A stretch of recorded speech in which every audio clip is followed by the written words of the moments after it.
Hey everybody, it's Allie and welcome to our Y&R chat for Sunday, June 5th. So much has happened this week. I hardly even know where to start. I mean, there's been so many big reveals, so much movement on storylines, but I want to start out, I think, with the story that had me laughing my butt off. And, to be completely honest with you, soaked in tears. It was a roller coaster of emotions. This week was Nikki's birthday. And she was feeling lower than ever. Rock bottom. Completely alone. I mean, her kids have their own lives that she's not involved in, and Victor has completely rejected her yet again. They argued this week yet again about Nikki's theory, correct theory, that Abby was driving the car that hit Tucker. Of course, Victor rejected that theory, rejected her. They had this horrible confrontation about it on her birthday. So, feeling really low, Nikki goes to the park. And she's sitting in the park drinking from this huge paper bag with a bottle of liquor in it. And she was the best dressed wino in the park. I can guarantee you that. Certainly. It was still beautiful. You know, she's at her absolute worst and she was still beautiful. Well, I guess after getting up some liquid courage, Nikki decides to get up, go back into town, and she crashes an AA meeting. And it's one where Deacon is speaking up. Deacon is standing up in front of this group of people, and he's telling them all about how hard it is for him to be a bartender and not drink. As if he doesn't have a choice of what kind of job to have. But he's kind of singing his sob story.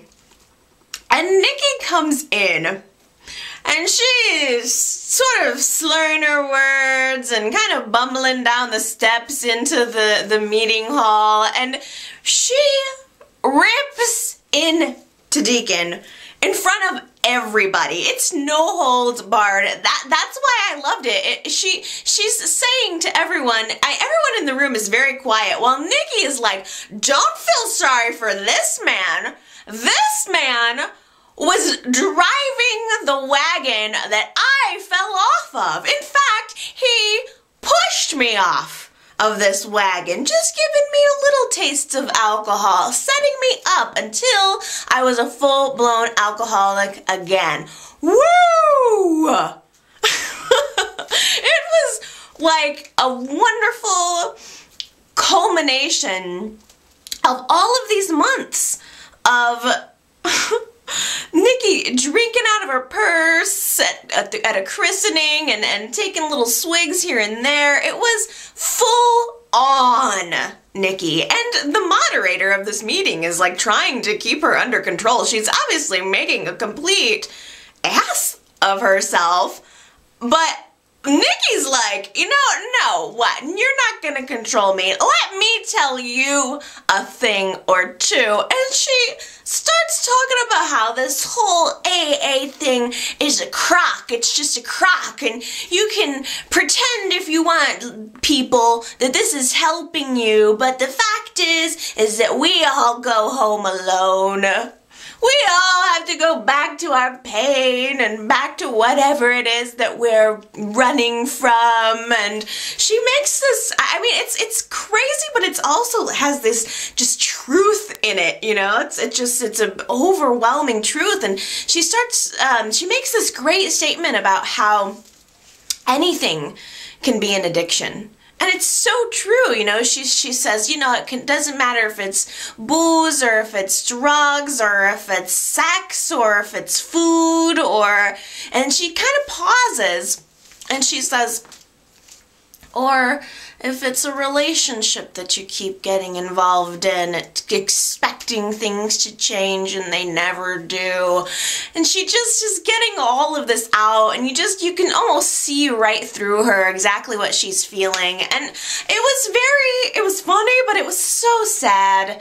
And I cried. I mean, Nikki remembered Victor's birthday when no one else did. Or we had a little flashback to when she brought him his gift in the stables and then they had sex. But, you know, Nikki was there to pick Victor up off the ground when he had fallen after Sabrina had died. And now where was Victor for her? You know, where was he now during all of that? Where were all of his promises to her that he's made over the years? They were all gone. And it was so sad. And after this spectacle, Deacon, I think, feels genuinely bad about what he did to Nikki, and he sees that she's hit rock bottom. I mean, there's no place else to go but dead. And he goes to Victor. He swallows his pride. He goes and knock on Victor's door, and he tries to convince Victor that Nikki needs help, or she might not make it. And Victor, of course, slams the door in his face. Just slams the door right in his face. He doesn't want to have anything to do with Deacon, but fortunately, the words got across. The message got through to Victor, and he realized that, you know, he's gonna need to help Nikki. Obviously, you know, she's struggling, and he knew it. He knew it all along. So he sets out to find her, and she is back in the park, sitting on a bench with her brown paper bag. And she has smeared makeup, and her hair is like, whoop. I mean, her hair is like tousled, and she just looks wrecked. And in this moment, she looks up and she sees Victor standing there. And she looks at him, and, you know, he looks down at her, and they just have this moment of no more pretense. You know, no more pretending that everything is fine. It's okay to be weak. We don't have to put on this suit of armor every time we see each other and go to battle. And that's what it's been for so long. And in this moment, you know, Nikki needs Victor. And if he lets himself admit it, damn it, he needs her. And they just embrace. And Victor promises that he's going to help her. And he promises that he's going to see her through this until she's 100% recovered. He promises that he is going to be there for her. And oh, how I hope that Victor keeps that promise. I want this to be a promise that he keeps, because I feel like Nikki does. Victor, it's like, I want to believe it's true, but how many times do you have to do this dance before you realize that the result is always the same? It's always going to end the same. And even though I was loving every moment of Nikki and Victor this week, I don't know, you guys maybe don't enjoy it as much as I do. I'm obviously a sucker for Nikki and Victor, and as much as I loved it, every moment of it, I also have to say that I will be glad if Victor can help her, but I don't want Nikki's sobriety to be connected to Victor. I don't want it to be about Victor. I want Nikki to be able to do it on her own. And I guess it's because I've always remembered this, and this is a motto that has served me very well. What someone can give to you, they can just as easily take away. And so I feel like the only way to accomplish anything, or to get sober, whatever it is, I feel like you have to do it on your own. And it can be a very lonely path. I can't lie to you. But knowing that you can control yourself and that you're in control of your situation is also very rewarding. And I want that for Nikki. So, Victor takes her to say goodbye to the kids, and then he's gonna whisk her away on the jet to a first-class rehab that we're really gonna hope works this time. It was so typical Victor. You know, he has to be in control. He has to be the one to fix things. I don't know. They arrive at the recovery clinic, at the clinic, and Victor tells her, just focus on getting better. That's the only thing that you need to think about. I'm here for you, and he even throws in any anger that I had about you and that deacon fellow, just forget it. It's all gone. It's like he's giving her this clean slate. He's wiped it clean for her, and he says, you know, just focus on your recovery. And just before he leaves, he hands her a birthday gift. And it is this bright crimson red velvet jewelry box.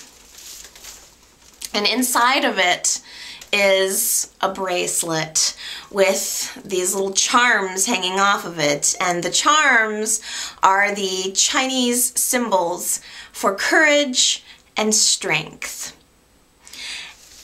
And he tells her, be strong, because you've always been strong for me. You've always been the one to hold our family together, and you will make it through to do it again.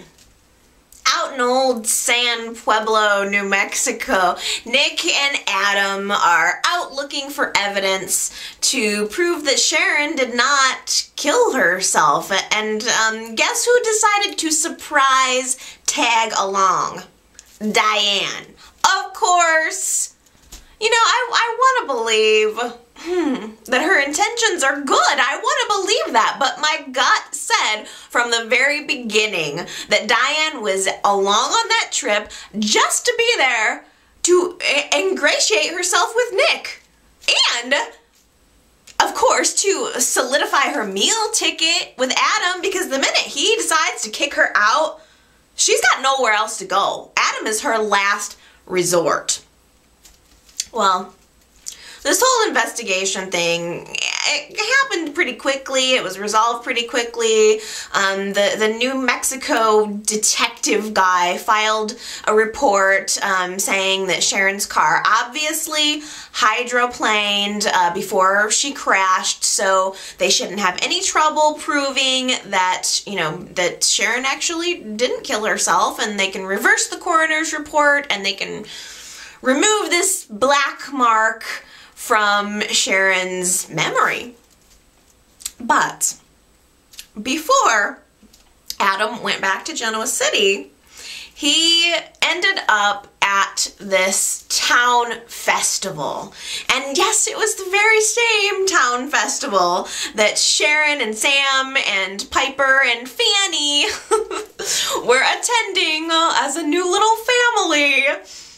Now, Adam does not see Sharon there, but Sharon sees Adam big time, and she, after just being initially very shocked, she overhears him talking, and she kind of listens in. And now that he's cleared up the issue about Sharon's suicide, Adam's saying that he feels like he can move on. You know, finally he feels like he has closure. It's been very difficult on him, but he feels like he's finally ready to move on. And hearing this gives Sharon a sense of closure too. You know, she loves Adam. You can't get around it. She loves Adam, and it was killing her not knowing what was going on there and how he was feeling. But now, after hearing him say that, Sharon starts to feel solidified.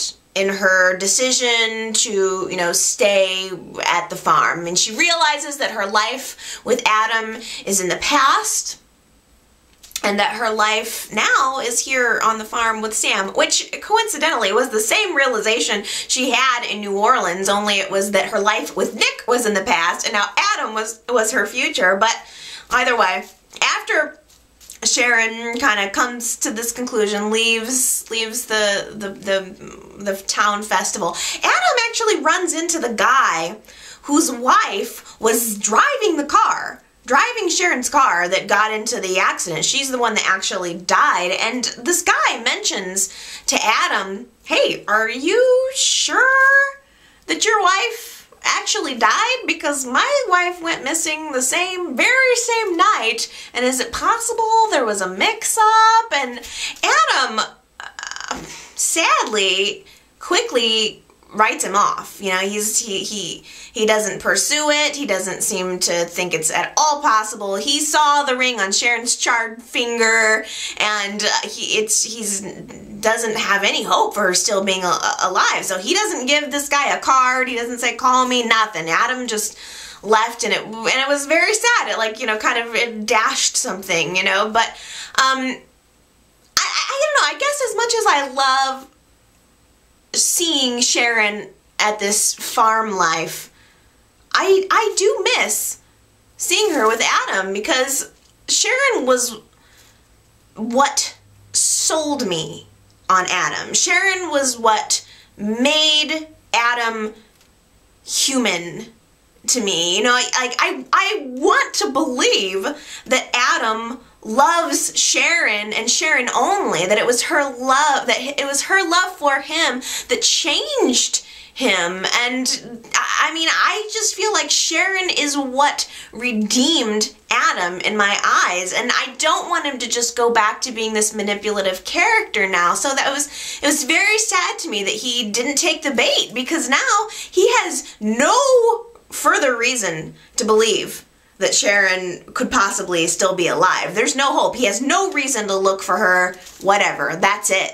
Adam goes back to Genoa City. He's lost, but he knows now that he has to go on with his life.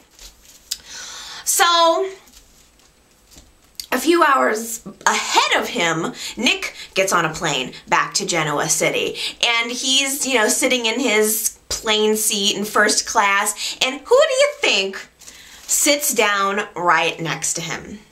Oh yeah, it was Diane. Of course it was Diane. And again, here is a situation where I want to believe that, you know, she genuinely cares about Nick, and that she, you know, wants to do what's good for him and help him through this really hard time. But I can't help it. She even admitted that she finagled the seating arrangement so that she could sit next to Nick, and for this like 3-hour plane ride home to plead her case. It just makes me think that it's not about Nick. It's not, for her, it's not about helping Nick. It's about her and what she wants, and what she wants is Nick.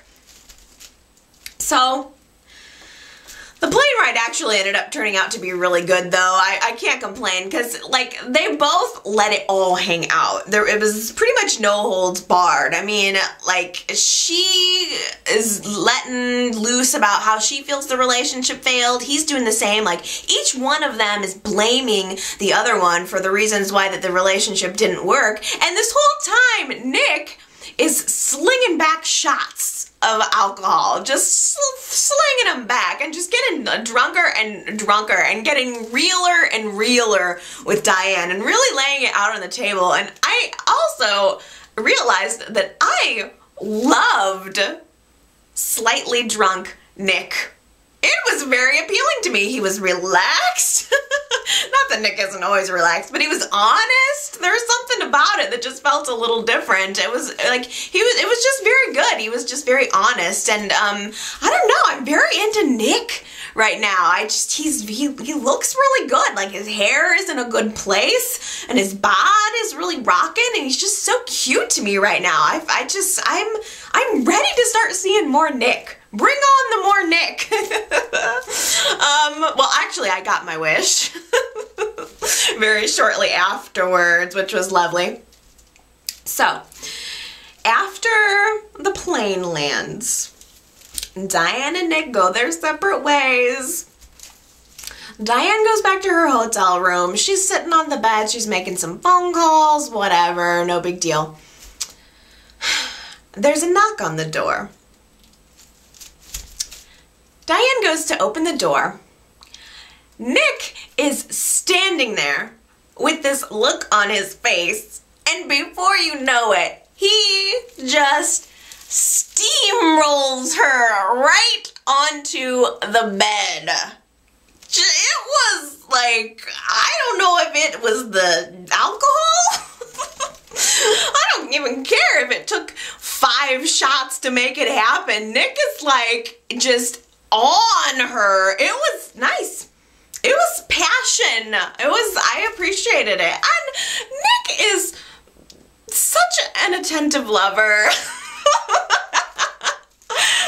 He really is. Like, every time I see him making love on screen, I think that. I think I notice that he takes his time. I mean, he clearly has mixed feelings for Diane, yet the whole time they're making love, he's looking her right in the eye. I mean, he's looking at her in the face. He's into it, you know. I didn't get the sense that he felt shameful about it or that he was reluctant about it. I felt it was very deliberate. Like, Nick knew what he was doing and he just went for it, and it was beautiful. And I don't know what this means now that Mara West is leaving the show. I mean, I guess it's just a kind of a one last fling. But right in the middle of their one last fling, their dirty deed, who should come home to the hotel room? Adam.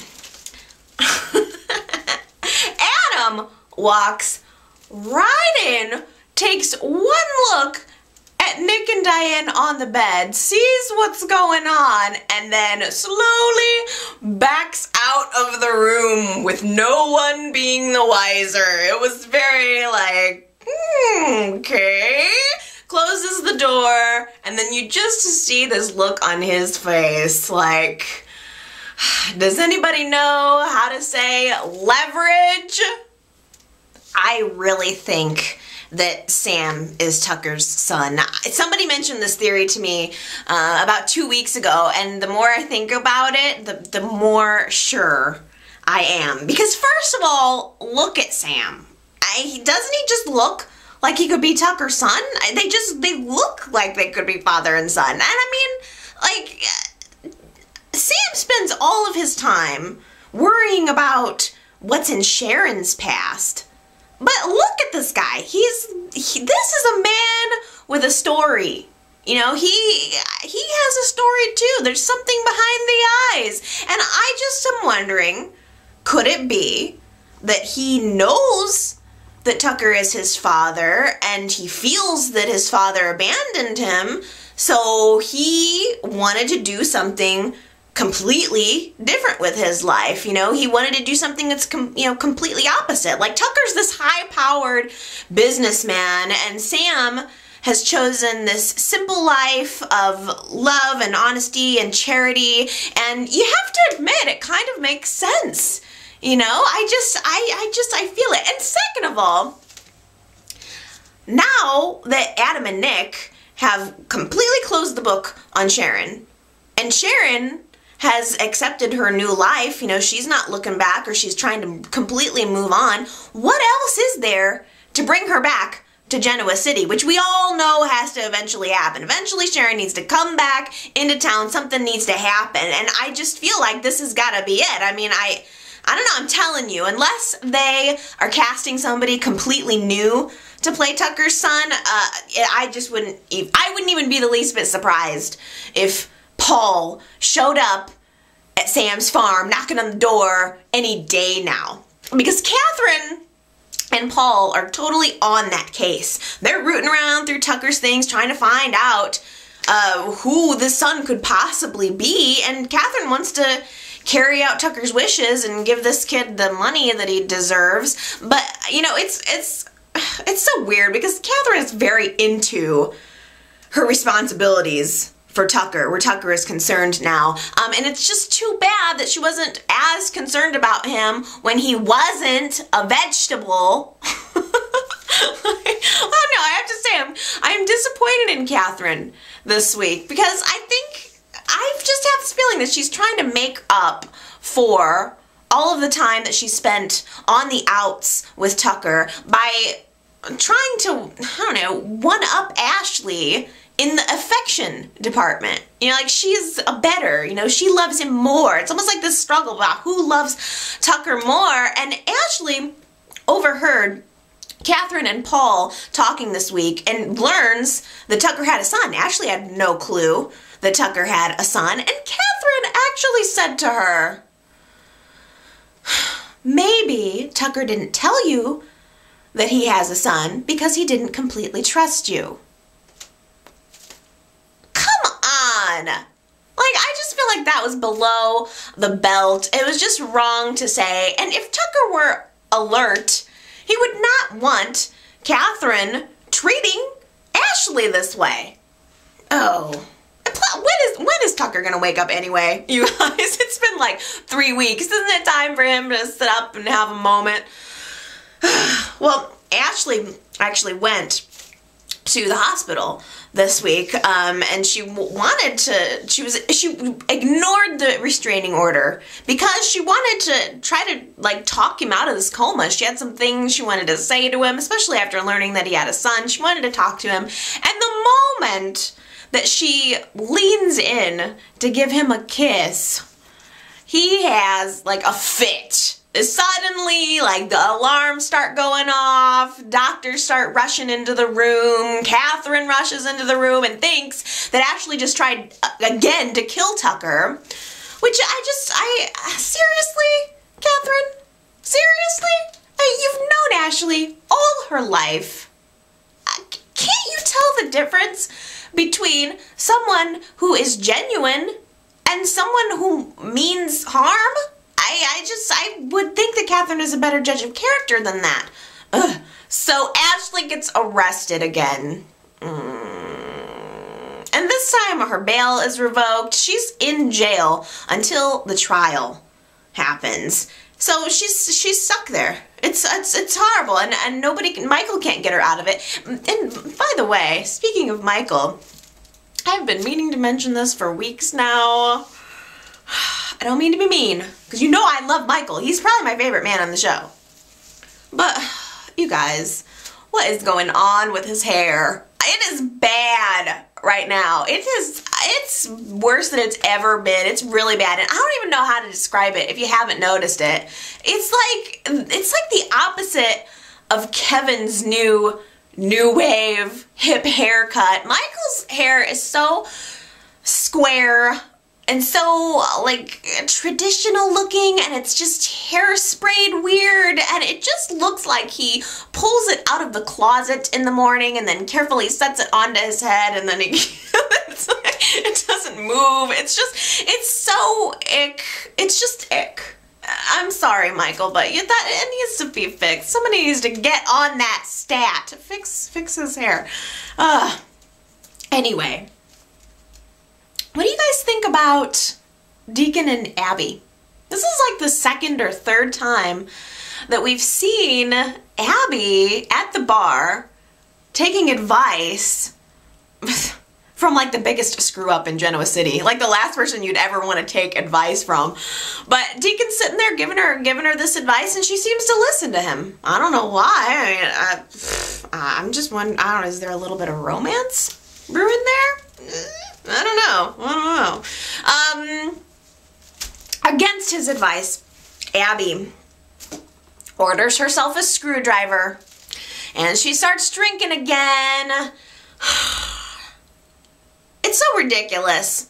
Like, She's not an alcoholic. Oh no, that's not possible. She can control it. I mean, her drinking is exactly what got Ashley into this entire mess, caused this entire situation, but it's not a problem. She can control it.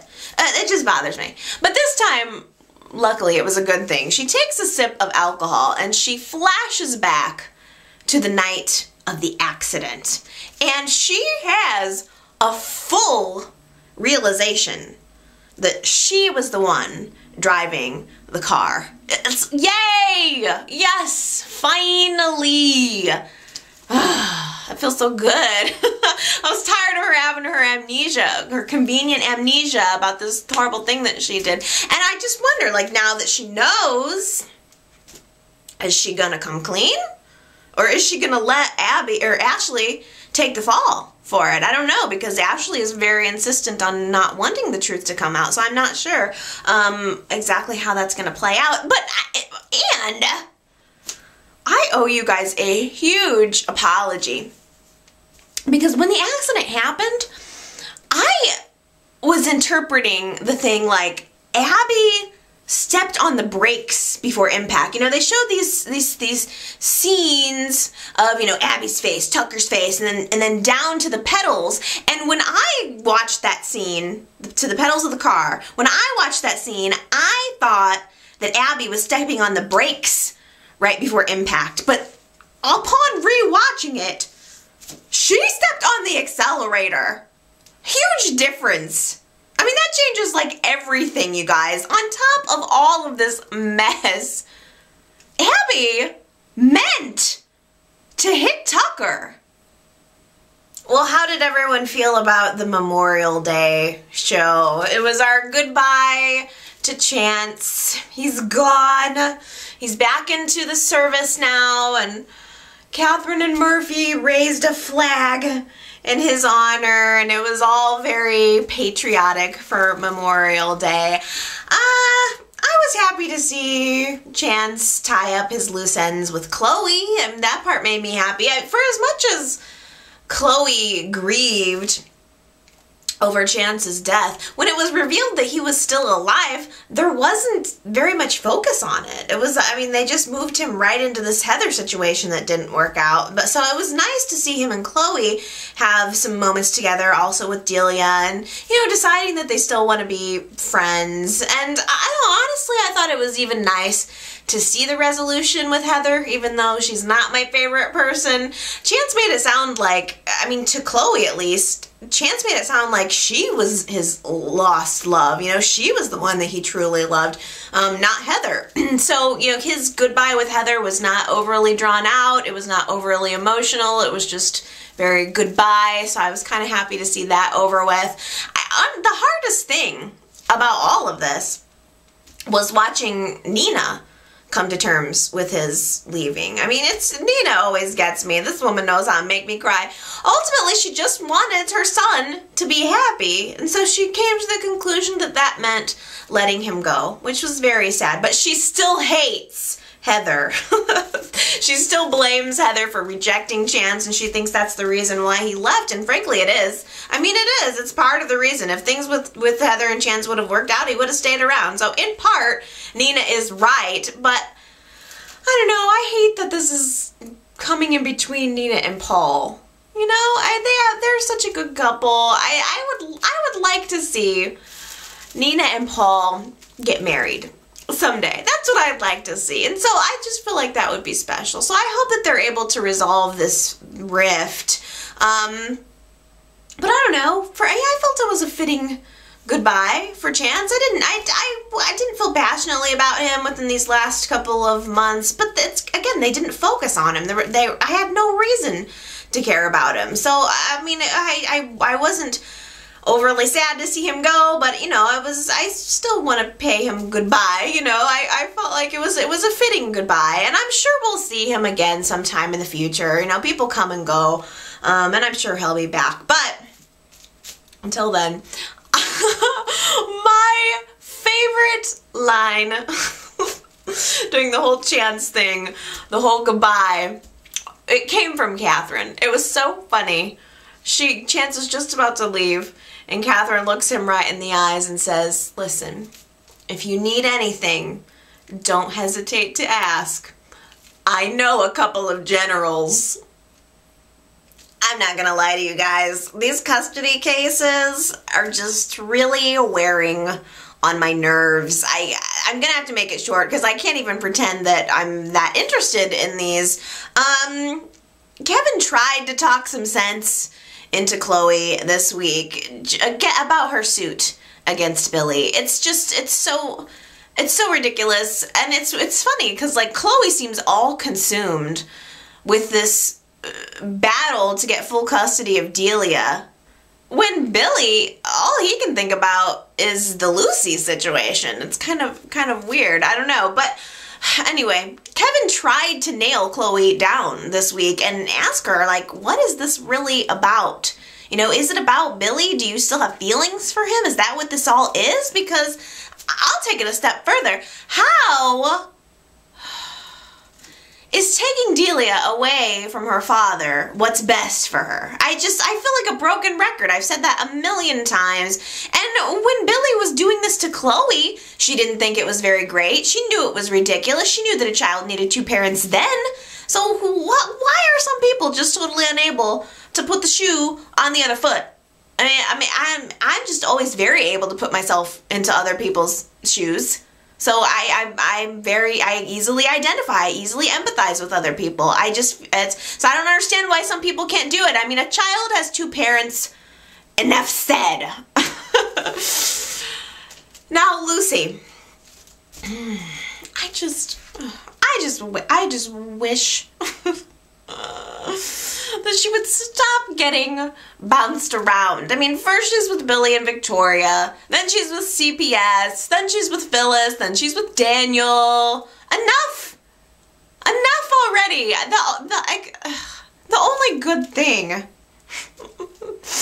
about all of this, as far as I'm concerned, is that we've gotten to see a lot more Rafe lately. I've meant to say it for the past couple of weeks, and now I want to fully express it. When is it going to be time for Rafe to get his own storyline? Because frankly, I, for one, would like to see fewer freaking custody cases and more gay.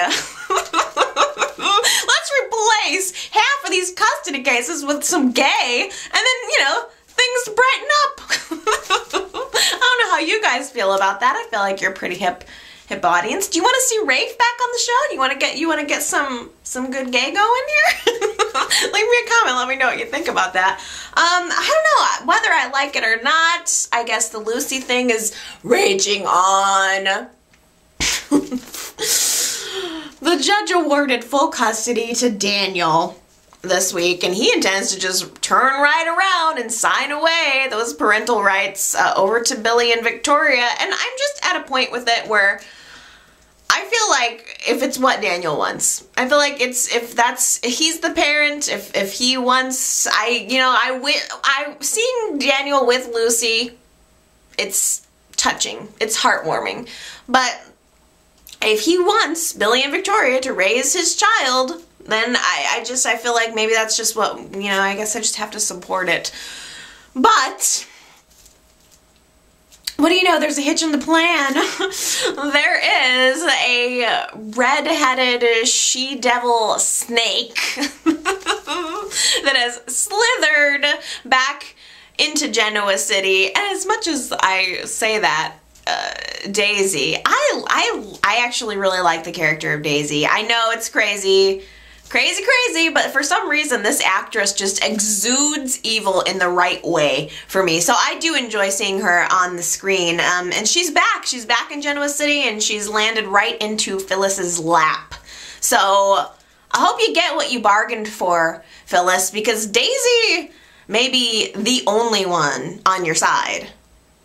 Saving the best for last, I think.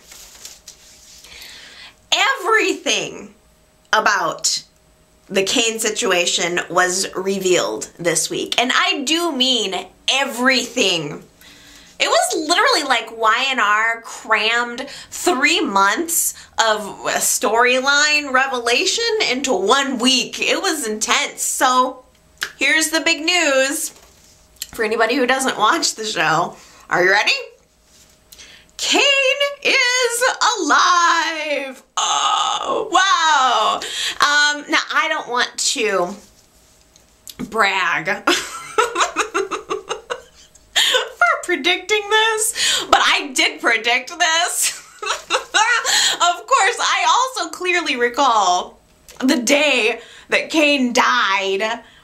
I remember saying, he is dead and he is not coming back. So sometimes I'm right, sometimes I'm wrong, but Y&R revealed everything that actually happened that night. So here it is. Caleb came into town to help Colin with his plan to steal the babies. And Cain and Caleb ran into each other. They had an altercation. Caleb knocks Cain out cold and then runs away and runs into the scene of his death. Runs up the church steps, got shot by Blake, died in Lily's arms. So it was actually Caleb who died in Lily's arms. And Cain gets revived by his mother, who shows up, Genevieve. She ties him to a chair, and pretty much gives him the lowdown on everything that happened and offers him a way out of this whole situation that was building months and months ago. She tells him that she has a plan and to counter Colin, and Cain pretty much has no other choice but to go with it. I mean, there's nothing else he can do. She wants, her plan is to set up Colin to commit a crime so that they can catch him and he can go away to jail for a long, long time, which seems like a really, really good plan. And we also saw a lot of black and white flashbacks this week to fill in a lot of the blanks, especially about the Samantha situation. This whole question about Samantha has just been looming around for so long, and they revealed it this week through these flashbacks that apparently it was when Caleb tried to shoot Cain once before and Samantha got in the way that she died. So that's the whole Samantha thing. I mean, it's kind of, I guess it's kind of anticlimactic, like, oh, that's what it was. But this, caused a major rift in the family, obviously. One child shoots the other child. That caused some problems, especially between Colin and Genevieve. Is anybody else, by the way, having a hard time buying Colin as the head of this mob family? He just seems so weak, kind of. He just seems kind of like he's kind of skinny. I don't know, he's not menacing as much to me. I don't know, maybe that's what makes him even more creepy, is because he seems like he could be a nice guy, but basically, this is how it all went down. This is how things with the family got really, really bad, and the rest is, I guess, going to continue to unfold. Now, my question to you is, do you think that this was always part of the storyline plan? Like, was Y&R always planning to do this whole twin thing? Or was it because of the fan reaction that they decided to find a creative way to bring Cain back? I really want to know what you guys think about that, because sometimes, you can kind of feel like things are being thrown together, and I'm not quite sure if this is one of those times. I mean, I just am wondering if, the whole time this whole thing was building with Colin and Cain, I'm wondering if they always knew that they were going to kill Cain and bring him back, or if it was just, everybody getting so upset about him dying. I don't know. So leave me a comment. I really want to know what you guys think about that, if you have an opinion. I don't know, either way, the showdown is like getting ready to happen. Probably next week, I would imagine. Things are really going to heat up within the next week. Lily's still in the mental hospital, which I guess is the safest place for her. I mean, she's secure, but then again, it also leaves her helpless to save her children, who are really in the most danger. Colin actually suggested to Neil that he and Jill take the babies. He'll take the babies off of them so that Neil can focus on Lily, and Colin and Jill just take the babies and deal with them. So Colin has the kids. I mean, he and Jill have the kids. He's making plans to get them passports to back to Australia, so his plan is in full motion. Jill, blissfully unaware, no clue that any of this is going on. She thinks that she is like the luckiest woman in the world because her husband cares so much about her family. He's so caring toward these people who aren't even his relations, and he's doing it all for her. That's why he cares about the babies. That's why he cares about Lily. He's developing this relationship. It's so ridiculous. And by the way, I don't know. I kind of think that's exactly the same way that Genevieve felt. You know, that was how Colin made her feel. And so I'm almost wondering if there is some ill will from Genevieve to Jill. You know, I just kind of, I don't know, like just feeling jealousy a little bit maybe about, you know, like all of the stuff having to do with Colin and the fact that Cain chose Jill as his mother and virtually ignored her. So I think Genevieve is a little bit jealous, and that kind of makes me wonder, is Jill maybe in more danger here than anyone? I mean, I think Jill is probably in big time danger. But Cain is very apprehensive about this whole plan. He doesn't like tricking Lily. He doesn't like using his children as bait. I don't know, I think Cain may be a whole lot nicer than his twin brother, but if he has to cross his mother and his father to save his Genoa City family, he absolutely will. Okay, well those are my comments for this week. I'm really looking forward to hearing what you guys have to say. So don't be shy. Leave me a comment. I will definitely do my best to respond.